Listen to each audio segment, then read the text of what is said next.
قرآن ہے میرا رہنما قرآن، شفا ہے نور ہے قرآن، جلا دل کی میرا قرآن، رضا رب کی میرا قرآن، قرآن قرآن۔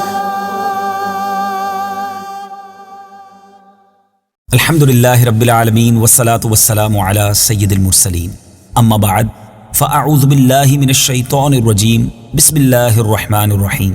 میٹھے میٹھے اسلامی بھائیوں اور مدنی چینل کے ناظرین، سلسلہ ہے ایک قصہ ہے قرآن سے۔ قرآن ہے میرا رہنما قرآن، شفا ہے نور ہے قرآن، جلا دل کی میرا قرآن، رضا رب کی میرا قرآن، قرآن قرآن۔ قرآن مجید کے پیارے پیارے مختلف اور خوبصورت واقعات ہم اس سلسلے میں سنتے ہیں۔ آج جو قصہ آپ کو سنانا ہے بڑا ہی انوکھا ہے اور شاید آپ کی معلومات میں بہت زیادہ اضافے کا باعث ہوگا۔ آج دنیا بھر میں قتل و غارت گری بڑی عام ہے اور یقیناً یہ افسوسناک بھی ہے، لیکن کیا آپ یہ جانتے ہیں کہ دنیا میں سب سے پہلا قتل کب ہوا تھا، کس کا ہوا تھا، کیوں ہوا تھا، قاتل کون تھا اور مقتول کون تھا؟ یہ سب کچھ قرآن مجید فرقان حمید میں موجود ہے، اور آج قرآن پاک کا یہ واقعہ ہم نے سننا ہے۔ سب سے پہلا قاتل اور سب سے پہلا مقتول۔ روئے زمین پر سب سے پہلا قاتل قابیل اور سب سے پہلے مقتول حابیل ہیں۔ قابیل و حابیل یہ دونوں حضرت آدم علیہ نبینا علیہ الصلوۃ والسلام کے فرزند ہیں۔ حضرت آدم علیہ الصلوۃ والسلام کی اولاد کا نکاح کا دستور یہ تھا کہ ایک حمل میں ایک لڑکا اور لڑکی جو پیدا ہوتے تھے وہ دوسرے حمل کے لڑکا اور لڑکی سے ان کا نکاح کیا جاتا تھا۔ یعنی حضرت حوا رضی اللہ تعالی عنہا کے یہاں ہر حمل میں، ہر پریگننسی میں ایک لڑکا اور ایک لڑکی پیدا ہوتے تھے، مگر چونکہ وہ ایک ساتھ پیدا ہوتے تھے تو اس دستور کے مطابق ان دونوں کا نکاح ساتھ نہیں ہو سکتا تھا۔ دوسرے حمل میں، دوسری پریگننسی میں جو اولاد پیدا ہوتی تھی لڑکا اور لڑکی، ان کا پہلے حمل والوں سے نکاح ہوتا تھا۔ چونکہ انسانیت کو فروغ دینا تھا، مزید دنیا میں یوں سمجھیے کہ مخلوق کو بڑھانا تھا، تو یہ ایک دستور اس زمانے میں تھا۔ بہرحال اسی دستور کے مطابق حضرت آدم علیہ الصلوۃ والسلام نے قابیل کا نکاح لیوزا سے جو حابیل کے ساتھ پیدا ہوئی تھی کرنا چاہا، مگر قابیل اکلیما سے نکاح کرنا چاہتا تھا جو خود اس کے ساتھ پیدا ہوئی تھی، وہ زیادہ خوبصورت تھی۔ حضرت آدم علیہ الصلوۃ والسلام نے اسے بڑا سمجھایا کہ اکلیما تیرے ساتھ پیدا ہوئی ہے، تمہارا اس کے ساتھ نکاح نہیں ہو سکتا، مگر قابیل اپنی ضد پر اڑا رہا۔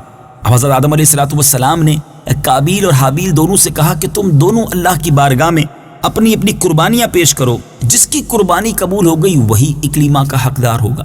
اور اس زمانے میں قربانی قبول ہونے کا طریقہ کیا تھا کہ اپنی اپنی قربانی جو بھی اللہ کی بارگاہ میں وہ پیش کرتے تھے تو آسمان سے آگ آ کر اسے گویا کھا لیا کرتی، جلا دیا کرتی، اور وہی اس کی مقبولیت کی نشانی ہوتی تھی۔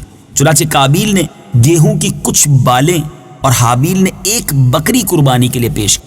اب ان دونوں نے اپنی اپنی قربانی رکھ دی۔ آسمانی آگ نے حابیل کی قربانی کو کھا لیا اور قابیل کے گیہوں کو چھوڑ دیا۔ اب اس بات پر قابیل کے دل میں بغض و حسد پیدا ہو گیا اور اس نے حابیل کو قتل کرنے کی ٹھان لی اور حابیل سے کہہ دیا کہ میں تجھ کو قتل کروں گا۔ حابیل نے اپنے بھائی سے کہا بھی کہ قربانی قبول کرنا یہ اللہ تعالیٰ کا کام ہے اور وہ متقی بندوں ہی کی قربانی قبول کرتا ہے، اگر تو متقی ہوتا تو تیری قربانی بھی ضرور قبول ہوتی۔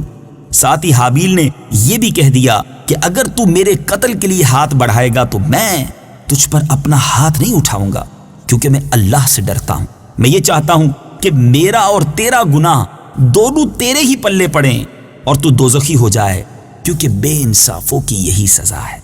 آخر قابیل نے اپنے بھائی حابیل کو قتل کر دیا۔ بوقت قتل حابیل کی عمر 20 برس کی تھی اور قتل کا یہ حادثہ مکہ مکرمہ میں جبل سور کے پاس یا جبل ہرا کی گھاٹی میں ہوا، اور بعض کا قول یہ ہے کہ بصرہ میں جس جگہ مسجد اعظم بنی ہوئی ہے منگل کے دن یہ سانحہ ہوا۔ روایت یہ ہے کہ جب حابیل قتل ہو گئے تو 7 دنوں تک زمین میں زلزلہ رہا، اور وحوش و طیور اور درندوں میں یعنی پرندوں، جانوروں اور درندوں میں ایک اضطراب اور بے چینی پھیل گئی، اور قابیل جو بہت ہی گورا اور خوبصورت تھا، بھائی کا خون بہاتے ہی اس کا چہرہ کالا اور نہایت بدصورت ہو گیا، اور حضرت آدم علیہ السلام کو اس بات کا بے حد رنج ہوا، بے حد غم ہوا، یہاں تک کہ حابیل کے رنج و غم میں 100 برس تک آپ کے چہرے پر مسکراہٹ اور ہنسی نہ آئی۔ حضرت آدم علیہ السلام نے شدید غضبناک ہو کر قابیل کو پھٹکار کر اپنے دربار سے نکال دیا، اور وہ بدنصیب اقلیمہ کو ساتھ لے کر یمن کی سرزمین عدن چلا گیا۔ وہاں ابلیس اس کے پاس آ کر کہنے لگا کہ حابیل کی قربانی کو آگ نے اس لیے کھا لیا کہ وہ آگ کی پرستش کرتا تھا، وہ آگ کی پوجا کرتا تھا، لہٰذا تم بھی آگ کی پرستش کرنا شروع کر دو، تم بھی آگ کو پوجنا شروع کر دو۔ اب قابیل نے گویا آگ کی عبادت کے لیے ایک عبادت گاہ بنائی اور اس نے اس کی پوجا شروع کر دی۔ میٹھے اسلامی بھائیوں، یہ دنیا میں پہلا شخص تھا جس نے آگ کی پوجا کرنا شروع کی۔ یہ روئے زمین پر پہلا شخص تھا جس نے اللہ تعالیٰ کی نافرمانی اور سب سے پہلے زمین پر خون ناحق کیا، اور یہ پہلا وہ مجرم ہے جو جہنم میں سب سے پہلے ڈالا جائے گا۔ حدیث پاک میں آتا ہے کہ روئے زمین پر قیامت تک جو بھی خون ناحق ہوگا، قابیل اس میں حصہ دار ہوگا، کیونکہ اسی نے سب سے پہلے قتل کا دستور نکالا۔ اور قابیل کا انجام یہ ہوا کہ اس کے ایک لڑکے نے جو کہ ایک اندھا تھا، اس نے پتھر مار کر قتل کر دیا، اور یہ بدبخت نبی زادہ ہونے کے باوجود آگ کی پرستش کرتے ہوئے کفر و شرک کی حالت میں اپنے ہی لڑکے کے ہاتھوں مارا گیا۔ حابیل کے قتل ہو جانے کے 5 برس بعد حضرت شیس علیہ السلام پیدا ہوئے، جبکہ حضرت آدم علیہ السلام کی عمر 130 برس ہو چکی تھی۔ آپ نے اپنے اس ہونہار فرزند کا نام شیس رکھا۔ یہ سریانی زبان کا لفظ ہے اور عربی میں اس کے معنی ہیں ہبۃ اللہ، یعنی اللہ کا عطیہ ہے۔ حضرت آدم علیہ السلام نے 50 صحیفے جو آپ پر نازل ہوئے تھے، ان سب کی حضرت شیس علیہ السلام کو تعلیم دی اور ان کو اپنا خلیفہ اور جانشین مقرر کیا، اور ان کی نسل میں خیر و برکت ہونے کی دعائیں مانگی۔ ہمارے پیارے آقا مدینے والے مصطفیٰ صلی اللہ تعالی علیہ وآلہ وسلم حضرت شیس علیہ السلام ہی کی اولاد میں سے ہیں۔ میٹھے میٹھے اسلامی بھائیوں، یہ واقعہ جس میں دنیا کے سب سے پہلے قتل، سب سے پہلے قاتل، سب سے پہلے مقتول، سب سے پہلے مجرم کا تذکرہ قرآن مجید میں کہاں اور کیسے واقع ہے، آئیے سنتے ہیں۔ بسم اللہ الرحمن الرحیم وَاتْلُ عَلَيْهِمْ نَبَأَ ابْنَيْ آدَمَ بِالْحَقِّ إِذْ قَرَّبَا قُرْبَانًا فَتُقُبِّلَ مِنْ أَحَدِهِمَا وَلَمْ يُتَقَبَّلْ مِنَ الْآخَرِ قَالَ لَأَقْتُلَنَّكَ قَالَ إِنَّمَا يَتَقَبَّلُ اللَّهُ مِنَ الْمُتَّقِينَ۔ ترجمہ: اور اے حبیب انہیں آدم کے 2 بیٹوں کی سچی خبر پڑھ کر سناؤ۔ جب دونوں نے ایک ایک قربانی پیش کی تو ان میں سے ایک کی طرف سے قبول کر لی گئی اور دوسرے کی طرف سے قبول نہ کی گئی، تو وہ دوسرا بولا میں ضرور تجھے قتل کر دوں گا۔ پہلے نے کہا اللہ صرف ڈرنے والوں سے قبول فرماتا ہے۔ لئن بسطت إلي يدك لتقتلني ما أنا بباسط يدي إليك لأقتلك إني أخاف الله رب العالمين۔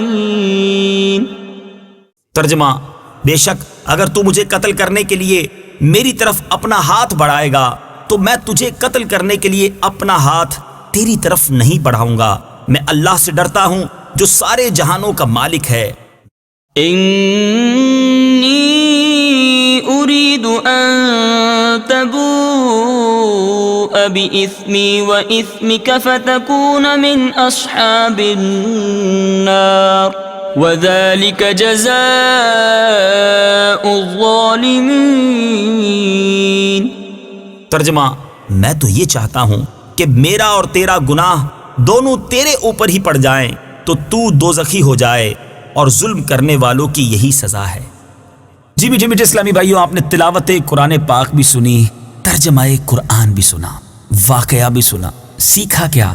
آئیے کچھ عبرت کے مدنی پھول چنتے ہیں، آپ کی طرف بڑھاتا ہوں، اپنے دل کے مدنی گلدستے میں سجاتے جائیے۔ اس واقعے سے سب سے پہلا جو مدنی پھول ہمیں سیکھنے کو مل رہا ہے کہ دنیا میں سب سے پہلا قتل ناحق جو ہوا وہ ایک عورت کے معاملے میں ہوا، لہٰذا عورت کے فتنے سے ہمیں پناہ مانگنی چاہیے۔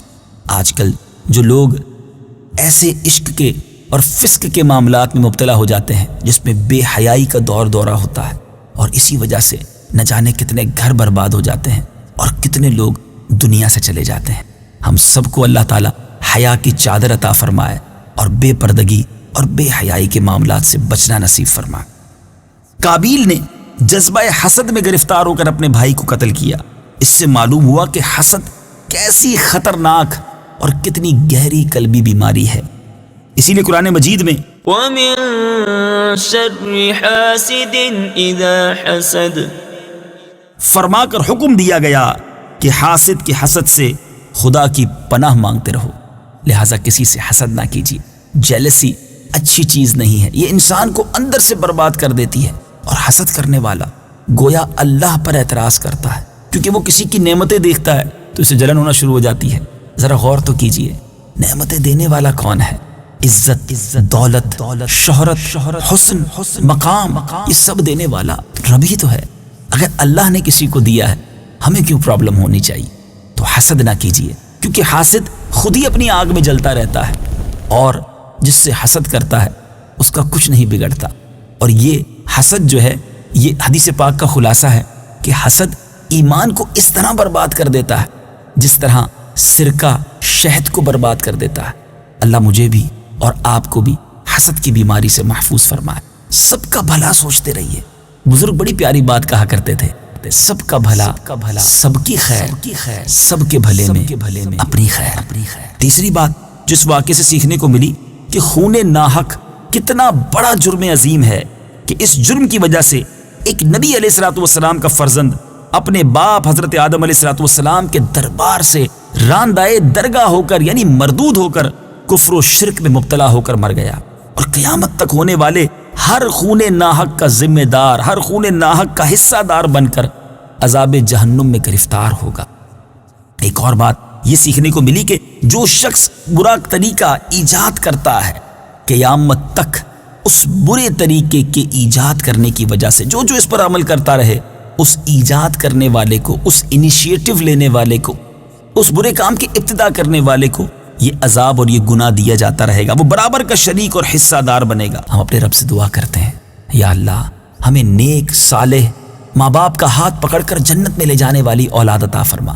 ہم میں سے جو صاحب اولاد ہیں، ہم اللہ کی بارگاہ میں دعا کرتے ہیں، اللہ ہماری اولادوں کو ہماری مغفرت کا ذریعہ بنا، ہمارے لیے ثواب جاریہ کا باعث بنا۔ اور ہم میں سے جو بے اولاد ہیں، ہم اللہ سے دعا کرتے ہیں، اے رب کریم تمام بے اولاد مسلمانوں نیک، صالح اور ثواب جاریہ بننے والی اولاد عطا فرما، آمین بجاہ النبی الامین صلی اللہ تعالی علیہ وسلم۔ مدنی چینل دیکھتے رہیے، سلسلہ جاری ہے۔ اگلے سلسلے میں ایک اور قرآنی واقعہ ہوگا، ایک اور قصہ ہوگا، اور انشاءاللہ اس کے ذریعے اور قرآن پاک کے فیضان کو حاصل کریں گے۔ صلو علی الحبیب صلی اللہ تعالی علی محمد صلی اللہ علیہ وسلم۔ قرآن ہے میرا رہنما، قرآن شفا ہے، نور ہے قرآن، جلا دل کی میرا قرآن، رضا رب کی میرا قرآن، قرآن، قرآن۔